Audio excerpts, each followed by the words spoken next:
teniendo detrás de nosotros este bello marco del pueblo de Noalejo, con el imponente Cerro del Castillo en el horizonte y también las sierras de la comarca de Mágina de Jaén, pues quiero realizar un pequeño acercamiento a lo que supuso la primera mitad del siglo XIX para la articulación de las escuelas de primeras letras.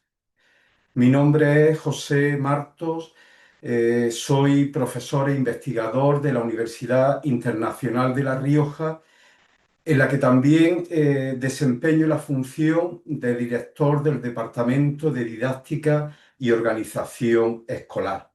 Y también formo parte del prestigioso colectivo de investigadores de Sierra Mágina, que por medio de su dilatada trayectoria ha sido capaz de acercarnos desde el punto de vista histórico, cultural, etnográfico, económico, a la riqueza que encierra esta comarca. Actualmente estoy realizando una investigación para acercarme a conocer un poco más en profundidad cómo ha sido la historia educativa del municipio de Noalejo. Y al acercarme al municipio de Noalejo, evidentemente, tiene un eco también en la comarca en la que se ubica, que es la comarca de Sierra Mágina. Por medio de mi investigación se articula en dos partes, una primera documental a lo largo del siglo XIX y luego una segunda parte que por medio de entrevistas, grupos de discusión con los alumnos principalmente que han estado en la escuela de Noalejo, pues quiero reconstruir desde la experiencia de sus protagonistas la trayectoria de dicha escuela. El siglo XIX es muy importante para conocer cómo se van estructurando las escuelas de primeras letras. Es verdad que ya habían arrancado a lo largo del siglo XVII y XVIII, pero va a ser en el periodo democrático del siglo XIX que arranca con la publicación de la Constitución de 1812 de la Pepa, la que va a generar un conjunto de modificaciones en la forma de concebir la naturaleza de estas escuelas. Pero hay que centrarse sobre todo en el reinado de Isabel II de 1833 a 1886, cuando se van a acometer un conjunto de reformas que van a tener como un momento clave la publicación de la ley Moyano, la primera ley, por así decirlo, general para todo el país, que va a ir recogiendo las distintas reformas que durante el reinado de Isabel II se fueron realizando.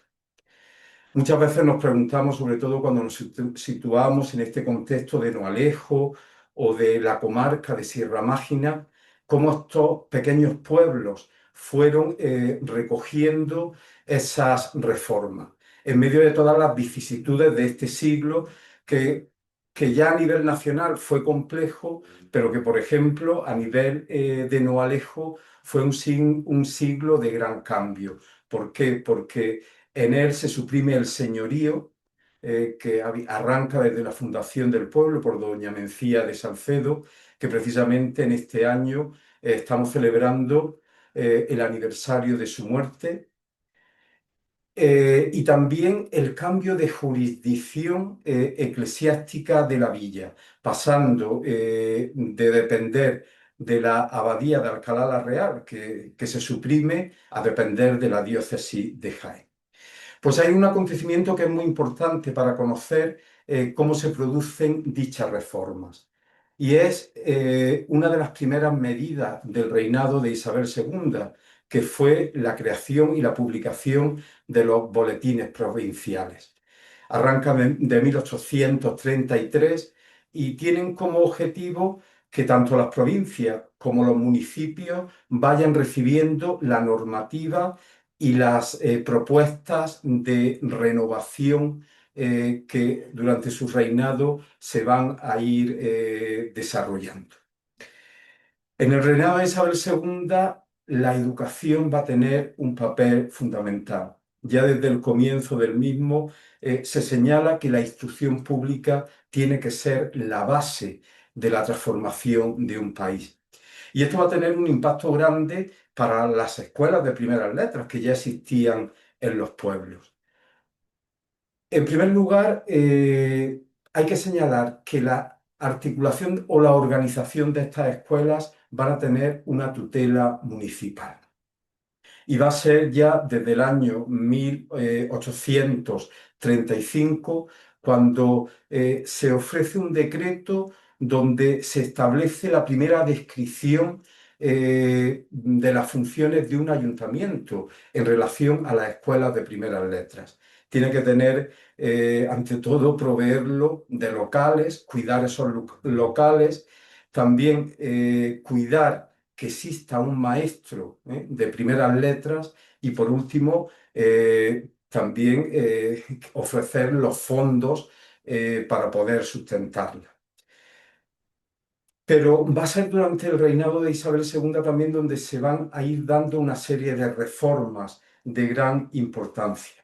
Por ejemplo, en el 1836 se hace un primer plan general de educación primaria en la que en estas escuelas de Noalejo o de cualquier pueblo de Sierra Mágina van a tener ya una serie de pautas unificadas para su funcionamiento.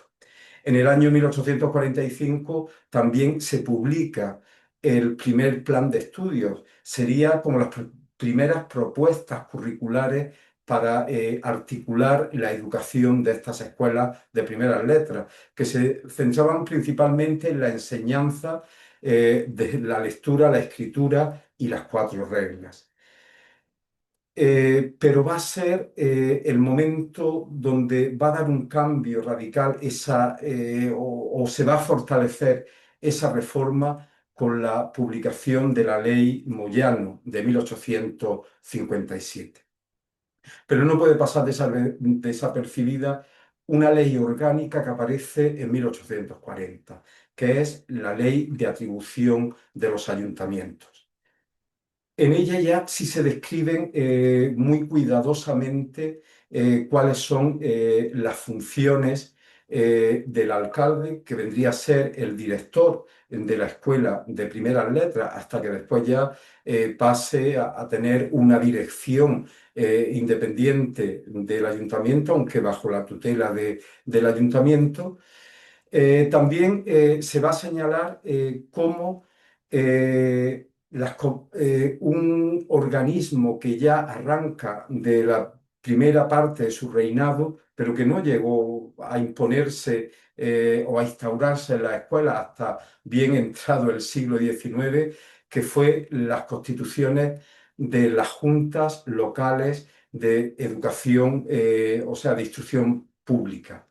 En ellas es ya un órgano que forma parte de este órgano el alcalde, un miembro del ayuntamiento, el síndico, el párroco y el maestro, donde va a tener una importancia clave porque va a ser el órgano que se va a encargar de que esas directrices que ya están viniendo pues, eh, desde Madrid, por así decirlo, y también desde las juntas provinciales de educación pública se hagan realidad en el seno de las pequeñas escuelas de estos pueblos.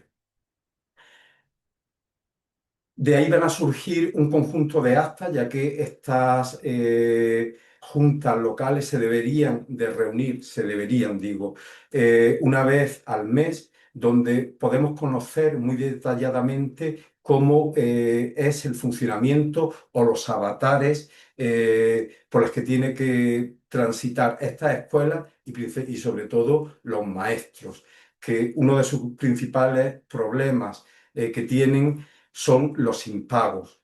O sea, los maestros, de ahí viene sobre todo ese refrán comúnmente conocido por todos, tienen más hambre que un maestro de escuela, ya que los impagos a maestros, ya que dependían muchas veces de las recaudaciones municipales, pues se retrasaban sus pagos.